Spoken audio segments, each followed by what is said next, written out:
All right, we've got this video here from Fox News that says alleged manifesto reportedly sent by suspected White House Correspondents' Dinner gunman to family. So we have already read this. If you're watching the stream, we've already read this. Welcome back. Law enforcement is on the scene in California, digging through the home of suspected White House Correspondents' Dinner shooter Cole Allen. Christina Coleman is outside the house in Torrance, California, and she has the latest. Christina? Hi, yeah, so we've been out here all day. I can tell you we've seen FBI officials out here on the street of the alleged gunman going door to door, checking with neighbors. I heard one of them saying that they were looking for Ring camera video. So, you know, they're doing their due diligence, being very meticulous about this investigation. I also talked to a number of neighbors out here, and they tell me they are just completely shocked by what happened. You know, they heard about this shooting that happened, you know, there in the lobby of that hotel. But did not expect for the alleged shooter to be living here in their neighborhood. So they are coming to terms with that. What we know about the suspect, 31 years old, identified as Cole Allen, lives here in Torrance, here in LA County, about 20 miles southwest of. Bro, I'm so glad that they got him alive, because a lot of these chances, and rightfully so, a lot of these times they'll just, you know, get killed, shot in the head, and then you don't really hear more about like why they did what they did. You also don't have the opportunity to actually hold them responsible, right? Throw them in jail, and you know, throw away the key. But you know, in this case, we have the unique opportunity to do both, of which I am extremely appreciative. Downtown LA, has a very extensive background, educational background, was big into tech, graduated from Caltech, studied mechanical engineering, and yet I will say though, bro, and you know, if you're a mechanical engineer and you're watching this, you know, you're offended, okay, fine, whatever. Mechanical engineers can be kind of weird, you know, like I've been to college, you know, I went to a Christian university, Cedarville University, and, you know, I was extremely popular there. I think when I was there, I was probably one of, if not the most popular male of my class. So, you know, I got to know people of, you know, all different majors, some more than others, but pretty much all different majors. And I can tell you, like, you know, the weirdest people were like probably the engineers and maybe like some psych and English majors were like a little weird, but like for the most part, like the engineers were kind of strange. You know, they might be very smart, but you know, they have some screws loose, or they are not smart in general, but they know how their brain works in ways that really works with engineering or like mechanics and technology.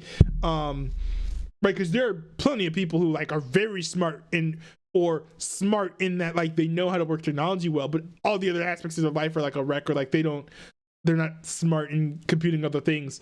So, you know, I could, you know, the mechanical engineering thing does kind of make a little bit of sense. Like of all college majors to get, you know, to lead to someone doing something like this and leaving a manifesto in the way that he did, I could kind of see like a Mechie who, like, you know, struggled a lot socially in his younger years and has spent a lot of like his older childhood years, adolescence, and like early adulthood adapting to try to form a facsimile of a sense of humor.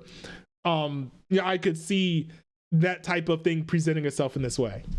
His life is going to take a dramatic turn if he is found guilty of the charges he will likely be facing. Again, authorities say that he took a train from LA to Chicago and then from Chicago to DC to carry out this attack. And so fortunately, no one was seriously injured. But again, authorities really working hard, investigating what led up to this incident.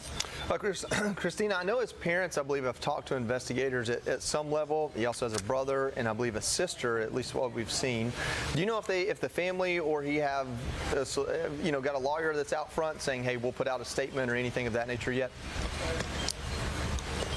I have not seen that so far. I will say, our Matt Fenn, with his incredible and great reporting, he says that the parents are cooperating. We do believe that they lived here in this home with Cole Allen. Also, White House officials, they say that several of his family members have talked to authorities, including his brother, who said that Allen had an alleged manifesto that he had sent to family members.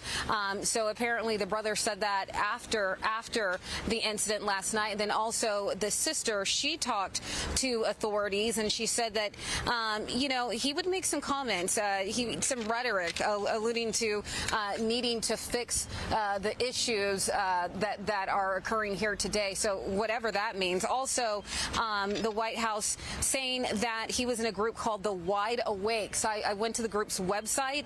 The group describes itself as an open source network who radically reimagines the future through creative collaboration. So, ooh, interesting. So I've heard some people wonder, was this some sort of operation from like the CIA or whatever? I don't know. I feel like a CIA operation to take out Donald Trump wouldn't make a whole lot of sense considering the decisions that Donald Trump has made in general. But, if like someone like the FBI or whatever was trying to get at Donald Trump, they would make a group like that. Also, a bunch of crazy blue and on conspiracy theorists and extremists would, do the same thing. So, but, the thing about that's scary is that, there are other people in the group, right? So they might also be coordinating some other events across the country. And they might also be collaborating with people who are not technically in the group, right? So you might, be able to get all the people inside the group, but they might be influencing or coordinating with other people who are not like official members of the group. So, that's actually very troubling. I'm sure investigators are going to be looking into all of that. Back to you. Christina Coleman, thank you so much. 5 Top Vault said, what are we doing? Not shooting anyone. I'm innocent. I didn't do anything. We've heard a lot in the last hour and a half even. Background on who he is a little bit more. It's colored in. We don't know much about his family. We don't know what his family's political views are or anything like that. And, they're innocent people, so that makes sense. But it does help color in how he got there. And I think that is really kind of the million-dollar question is how do you go from what we know about him to what we saw happen last night? And that's what's most troubling, in particular, when you consider this is a person who's a teacher, someone who you would imagine as an educator would be balanced and would want the very best for all people, even if you disagree with them politically. Unfortunately, radicalization is a real thing. You heard Nicole Parker talking about it, and I think that's really where this investigation will likely lead. How did this happen? How long ago did this happen? The posts tell us a lot, and we'll see where we go from here. Tom, there are a lot of questions, of course, still out there. What's the biggest question that you haven't seen answered? Well, I have a lot of questions that are unanswered, of course. A lot of it has to do with just the security of the building itself. But I want to know, too, when you comb through the social media, you comb through who he was talking to, you comb through the interactions with the family, what they knew, when they knew it.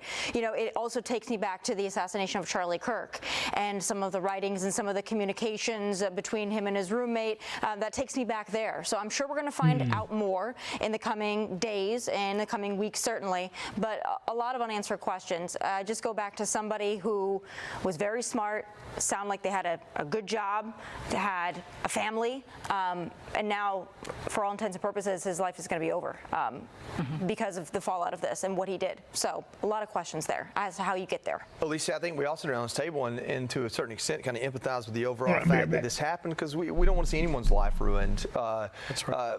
But I mean, I think that's colored by the fact he didn't have a chance to do what he was there to do. And ultimately, from what we know, he had weapons and he was there to use them. As a matter of fact, he shot some rounds off. He had two firearms and knives as well, so he was very determined, and also, in his manifesto, knocking the security. Sorry, I'm dealing with something off screen. I am listening, but no, I did not know that he had knives. I don't know what good a knife would do in a gunfight, but I mean, whatever. that he saw there at the hotel. He wasn't just a teacher, he was teacher of the year for C2 for this place. He tutored high school students. Amazing. And that was December of 2024. So that's less than a year and a half ago, right? What happened in January of 2025? The President of the United States was inaugurated in January of 2025. Wow. What happened in that time frame from teacher of the year to what happened last night? Now, one could only hope that he, was radicalized sometime after he was teaching, right? One would hope that he didn't radicalize a whole classroom of high schoolers. That would be like the worst thing imaginable. Would entirely shock me, but yeah, I would kind of hate that.